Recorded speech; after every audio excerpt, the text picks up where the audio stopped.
piece is entitled The Summer That Had No August by Lou Bizignani.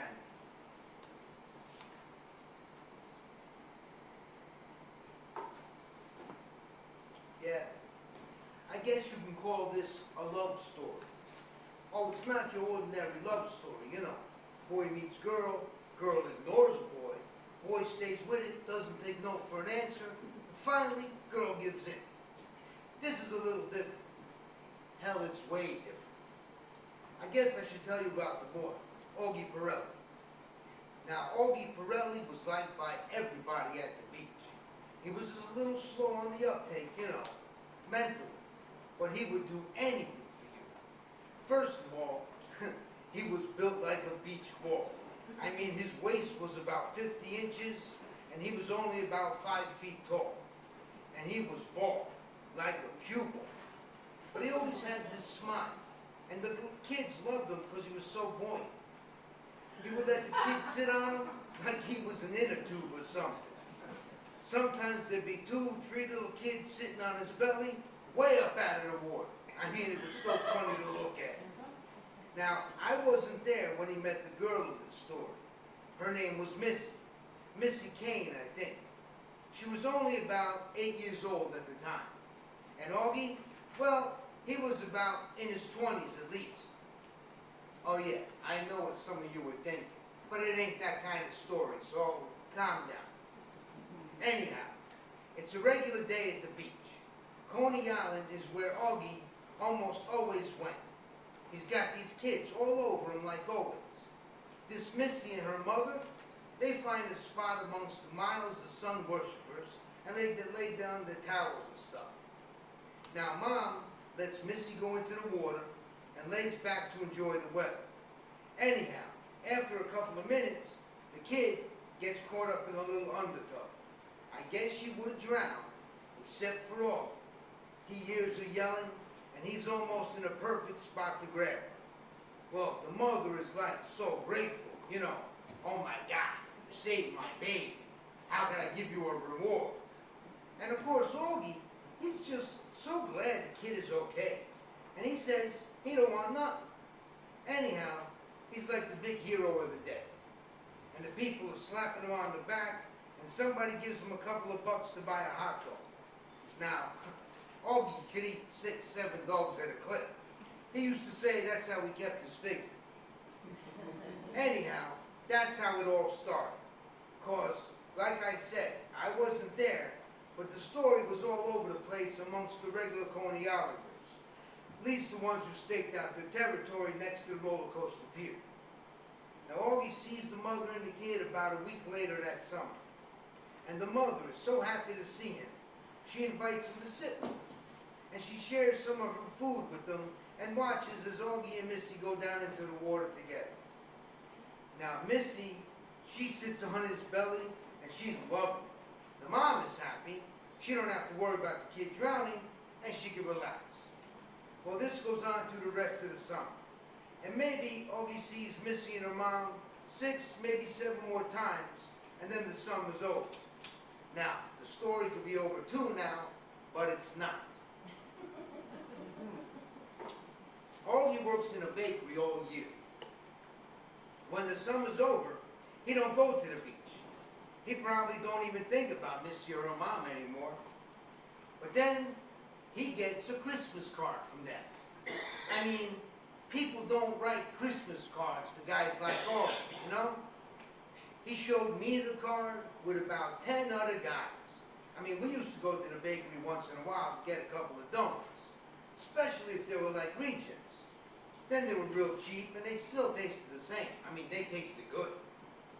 So, he has one of the guys help him get a card.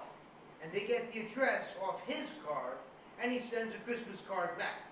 And that's it, until the summer. So Augie starts going to the beach like everybody else. And about the second week of June, I think, Missy and the mom show up. Well, they settle down into the regular area, and sure enough, they run into Augie. Well, he's so happy to see them, and they're so happy to see him. And he can't stop talking about that stupid Christmas card. Now, I don't want to pretend that I know what was going on in Augie's head. I mean, he never said anything that would clue you in, about Missy. I don't think he thought anything about her except she's a good kid, But maybe there were times he played a little, I don't know, too rough. Anyhow, I think that the mom said something to him. Like maybe he should have some friends his own age. I mean, how's that for a hint? Anyhow, he still would sit down and talk to Missy, about things. Things that kids like to talk about. But it was a little strained there for a while. But don't get me wrong, I mean, they were still friends and all. Anyhow, went on for another year or two, and then Missy was about, I don't know, maybe about 11 or 12. She must have said something to her mom about Augie.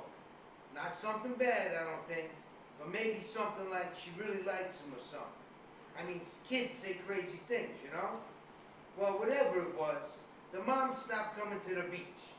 I mean, that was it. They disappeared. Now, Augie, he didn't say nothing, but he would sit and look around, and he'd walk up and down the beach, way above where us guys always sat. Then one of the guys said that their address was on the Christmas card envelope, and maybe Augie should go see them. But he just shook his head.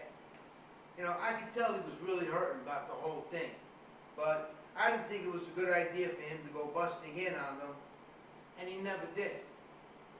Well, the gang kept going to Coney Island every summer, even though we were all getting a little older, and some of the guys, they moved away, of course. I mean, some of them even joined up, which I sincerely think is like stupid, but what are you gonna do? And Augie, he seemed to forget about Missy. At least he never mentioned her to me anyhow. And about 5, 6 years went by like nothing. I mean, I was now 28 years old, and Augie was always hard to place. I guess maybe he was about 30. And it was summer again. We didn't even have to think about it. Summer weekends meant Coney Island, and girls, and hot dogs, and beer, and girls. Not for Augie, of course. He never really was much interested in the girls that hung out at the beach. His main attraction was with little kids and hot dogs. Well, it was the middle of July, and we were all there, horsing around, drinking beer and stuff. Augie's in the water. He's got a couple of kids on his belly, and this blonde, a real hottie, She comes down towards the beach where we are. She's looking this way and that. She spots me and the other guys. We're all staring at her because she's like, beautiful. And she comes over to where we are and says, "You guys know Augie, don't you? Is he here today?" And we look at each other, and we look at her. Then it hits me. And I say, "Hey, you're that Missy kid, huh? Like I'm sure of." And she smiles and says, "Yeah, is Augie here?" And I say, "Sure. He's down there in the water. See him? With all the kids all over him." She doesn't even answer. She starts running down towards the water. She's yelling his name, but he can't even hear it because of all the noise and all. So she runs into the water, and in a minute she reaches him. I swear to God, I never saw anybody so happy as Augie was just to see her. Not for a couple of seconds, until she told him who she was anyway. Well, the kids that were sitting on him went flying. She puts her arms around his neck and gives him a big kiss on the cheek. Not a sexy kiss, like a friendly kiss. And they come out of the water, and they're talking like a mile a minute and laughing. And I tell you, I was happy for the guy, because I knew that he missed her all those years, even though he never said anything. And then the two of them come back to where we're sitting, and they plop down. She's like laughing and says how much she missed playing with him and stuff. And he says how happy he is to see her again. And he asks, "How's her mom?" And she says her mom is pretty sick, and that probably she'd be mad if she knew that she came here today. So we don't say anything. We just let them talk for a minute, and then I say, "Hey, let's go get some more beer." So we all get up, and we leave the two of them alone. If you can call being in the middle of all that humanity alone. And of course, I'm curious. So I stand up, not too far away, and I watch the two of them. And I can't figure this out. I mean, she can't really like this mug, can she? I mean, he's a fat lard, and she's so beautiful. And then she stands up, takes his hand, and pulls him so he gets up too. And then they run down to the water. They run out, and they're splashing and laughing, and after a little ways, she climbs up on him like when she was a little kid. Well, I can't believe what I'm seeing. So I start to walk down towards the water.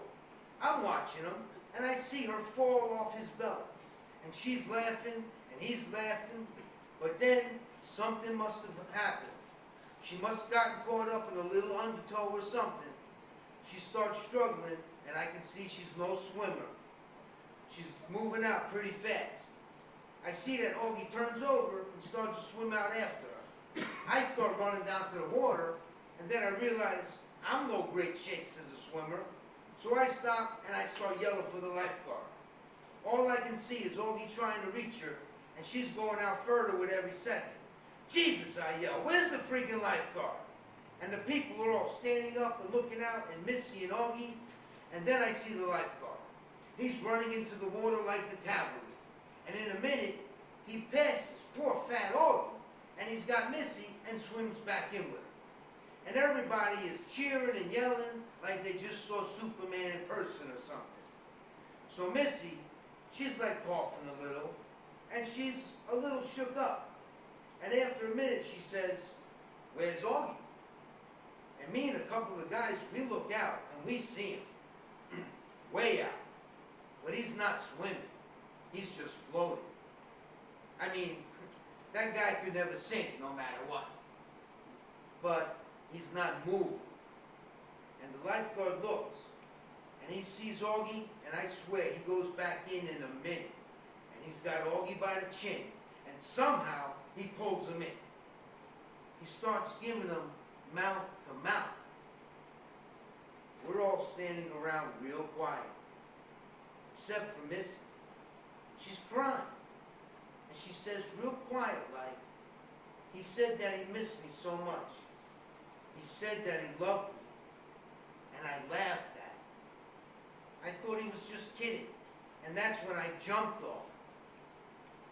If I didn't get caught in that undertow, he'd be okay. Then we heard the ambulance pulling up by the pier. Now, the next summer, me and the guys, of course there were a couple more missing. We were in our regular spot on the pier. Oh, and Augie wasn't there, of course, because he had a heart attack. I don't know, too many hot dogs, I guess. Anyhow, we're all sitting there, and along comes Missy. She saw us guys and walked over and sat down. And one of the guys says, how you doing, Missy? How's your mom? She looks down. She says, my mother died in March. Then, she gets up and says, how's the water today? Is it cold? And I say, if you're going to go in, be real careful. There's no Augie here this summer. And she gives me a look. She runs down to the water.